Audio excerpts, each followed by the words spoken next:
Good morning everyone. Welcome to my horror story world. मनोहर बाबू निज परिवार धरी गाँव रे रुहंती। संतान कहिले गोटे पुओ आउ झियो। झियो को बादे मनोहर बाबू एबे पुओ को सहर को पठेबार चिंता तांको घारिची। पुणी गाँव रे पाठ पढ़िबा पाई एते भल सुविधा सुजोग नाही। झियो तो बाहा हेई सासु घर गला। पुओ को तो जेमिति हेले किछि हेबाकू पड़िबो। मनोहर बाबूंकर बड़ इच्छा तांको पुओ डाक्तर हबो, किंतु गाँव रे रहिले केमिति हबो। भल पाठ पढ़िबा पाई सहर को जिबाकू पड़िबो। पुओर इच्छा गाँव रे रही चाष बास करिबो, किंतु बापा एको जितिया। से जहा हेउ शेष को स्थिर हेला मिहिर सहर जीव, हॉस्टेल रे रही पाठ पढ़िब। सीए पुणी एमिति सेमिति कॉलेज नुह, सहरर सबुठु बड़ कॉलेज। पुअर अनिच्छा सत्वे बापांकर आशा भाभी सहर को गला। जोग को भल से एडमिशन भी हेई गला। किछि असुविधा हेलानी। रूममेट भी भल मिली गले। मिहिर स्वभाव पाई समस्ते तार बंधु होई गले। से दिन ताकू बहुत टायर्ड फील होउथाए। एते बाटर यात्रा करिबा परे बहुत थकी जाइथिला। बेड रे सोउ सोउ निद आसीगला। तार सांग माने भी किछि समय परे सोई पड़िले। धीरे धीरे हॉस्टेल रो समस्तंक रूम रो लाइट लिभि गला। समस्ते सेज धरिले। सेही दिन राति आनुमानिक समय पाखापाखि 11टा अधे। वार्डेन सीटी मारी मारी हॉस्टेल रे राउंड मारुची। सेही समय रे पाउंजीर छम छम तार कानरे पड़िला। प्रथमे भाबिला किछि नुह, पुणी सेमिति सीटी मारी मारी आगो को चलिला। पुणी किछि समय परे समान सेई पाउंजीर छम छम शब्द तार कानरे बाजिला।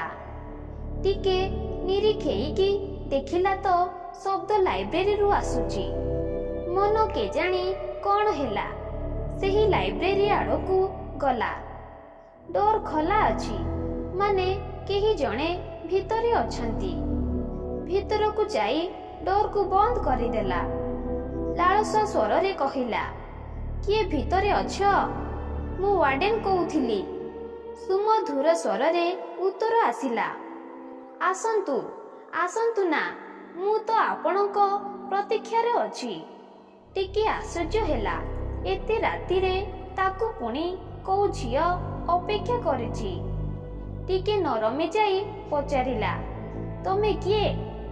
मते काहेकि अपेक्षा करिछ? आपण तो बड़ चालाक। भीतर को आसी डोर बंद करी पुणी पचारुछंती। हे नाई, मु कौन कहूथिली कि? आ छाड़ से सब कथा। तमे आग कुह, तमे मते काहेकि अपेक्षा करिछ? खुशीर भाव स्पष्ट परिलक्षित हेउछि मुहरे। आग तमे पाखकू आस, तापरे तम इच्छा जहा ताहा करिब। तमे तो सेते बेलू सेठी ठिया होई प्रश्न परे प्रश्न पचारि चालिच। तमर जदि इच्छा नाही तेबे कुह, मु जाउची। विचलित होई ना ना ना, तमे कुआडे जाओनी। मु आसुची ना, किंतु तमे कोठी अछ? तमे दोष जाए गण, तापरे आखि खोल, मु तम सामनारे थिबी। लालसारे बुड़ी जाई हो, मु गणुची, रुह। 1 2 3 4 5 7 8 9 10 आखि खोलिली। किंतु ये कौन? से लाइब्रेरी भितरु सुभिला हा हा हा हा। ता परदिन सकाळ समय 10टा। मिहिर बिछଣା छाड़िला।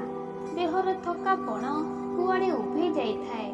हाथ उपरकू करी अलस भांगु भांगु तार रूममेट कुआड़े दौड़िकी ଯାଉଥିବାର ଦେଖିଲା। ପଛରୁ ପଚାରିଲା, ଆରେ ସାଙ୍ଗ, ଏତେ ସକାଳୁ ଦୌଡ଼ି ଦୌଡ଼ି କୁଆଡ଼େ?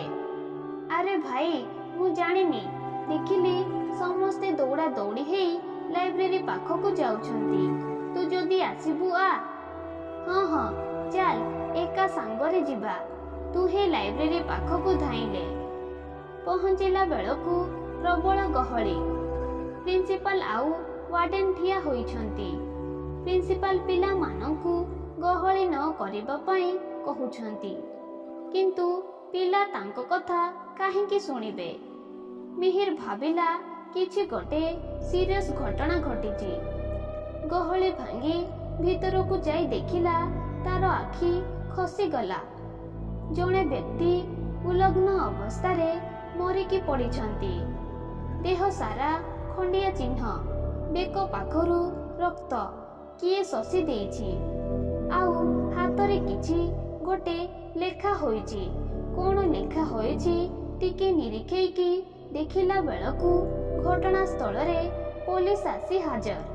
ପୋଲିସ ଆସିବା ମାତ୍ରେ ସମସ୍ତଙ୍କୁ ପଚାରିବା ଆରମ୍ଭ କରିଦେଲା।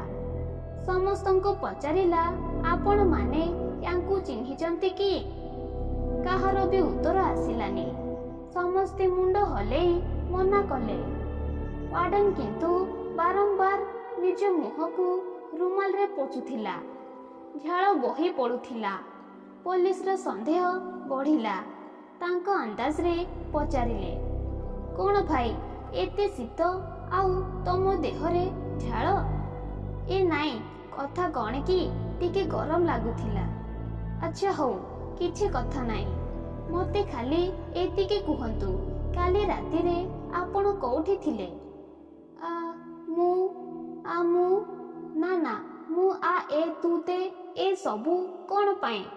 ମୁଁ ତ ଆପଣଙ୍କୁ ଖାଲି ଗୋଟିଏ ସରଳ ପ୍ରଶ୍ନ ପଚାରିଲି, ଆପଣ କାଲି ରାତିରେ କୋଉଠି ଥିଲେ?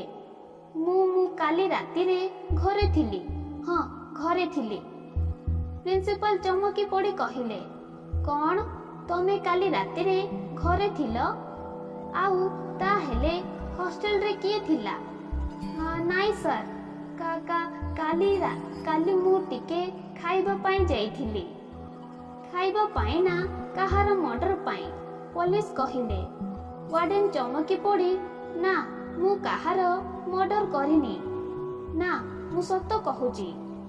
ଦେଖ, ଆମମାନଙ୍କୁ ସତ ଆଦାୟ କରିବାର ଆଉ ଗୋଟେ ଉପାୟ ଜଣା। ଜଲ୍ଦି କହ, ନହେଲେ। ହଁ, କହୁଛି। ଇଏ ମୋ ଭାଇ, କିନ୍ତୁ ସତ କହୁଛି ସାର୍, ମୁଁ କାହାକୁ ମାରିନି। ଭଲା ନିଜ ଭାଇକୁ ମୁଁ କାହିଁକି ମାରିବି? ଆପଣ ମୋତେ ଯେତେ ମାରିବା କଥା ମାରନ୍ତୁ, କିନ୍ତୁ ମୁଁ ସତ କହୁଛି, ମୁଁ ମାରିନି। କ'ଣ, ଇଏ ତମ ଭାଇ? ଇଏ ଏଠି ଆମ ହଷ୍ଟେଲରେ କ'ଣ କରୁଥିଲା? ପ୍ରିନ୍ସିପାଲ ପଚାରିଲେ। ନାଇଁ ସାର୍, ମୁଁ ଯାହା କହିବି ସତ କହିବି, କିନ୍ତୁ ଆପଣ ରାଗିବେନି। ଆଗ କଥାଟା କ'ଣ କହ, ତାପରେ ଭାବିବି। କାଲି ଟିକେ ନିଦ ମାଡ଼ିଲା, ଦେଖିଲି ଭାଇ ଶୋଇନି, ତାକୁ ଟିକେ ରିକ୍ୱେଷ୍ଟ କଲି ଆଜି ରାତିକ ଜଗିବା ପାଇଁ, ସେଥିପାଇଁ। ତାପରେ ଏମିତି କେମିତି ହେଲା ମୁଁ ଜାଣିନି। ଇଡିୟଟଟା, ମୁଁ ତମକୁ ସ୍ୟାଲେରୀ ଦଉଛି କାମ କରିବାର ନା ଠକିବାର? ପୋଲିସ ଟିକେ ରାଗିଯାଇ କହିଲା। ହୋ, ଆପଣ ଟିକେ ଚୁପ୍ ରହିଲେ।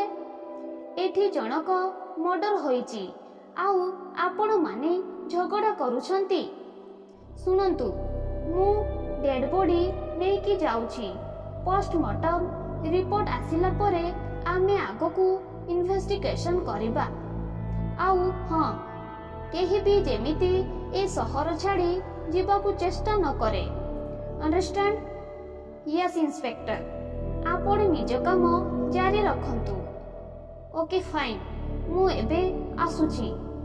ପୋଲିସ ଏତିକି କହି ଚାଲିଗଲା, କିନ୍ତୁ ୱାର୍ଡେନ ସାର୍ଙ୍କ କାନରେ କ'ଣ ଗୋଟେ ଫୁସଫୁସ କରି କହିଲା। ସାର୍ ବି ଚମକି ପଡ଼ିଲେ। ମିହିର ଆଉ ଏସବୁ ଘଟଣାରେ ମୁଣ୍ଡ ନ ପୂରେଇ ନିଜ ରୁମକୁ ଗଲା। ତାର ବାପା ଏଠି ପାଠ ପଢିବା ପାଇଁ ପଠେଇଛନ୍ତି, ସେଇଥିପାଇଁ। ତେବେ ଆପଣଙ୍କୁ କ'ଣ ଲାଗୁଛି, କ'ଣ ପ୍ରକୃତ ଘଟଣା? ସେ ହାତରେ କ'ଣ ଲେଖା ହୋଇଥିଲା? ପ୍ରିନ୍ସିପାଲ ଏମିତି କ'ଣ ଶୁଣିଲେ କି ଚମକି ପଡ଼ିଲେ? କ'ଣ ହେଇଥିବ? ଜାଣିବା ପରବର୍ତ୍ତୀ ଭାଗକୁ।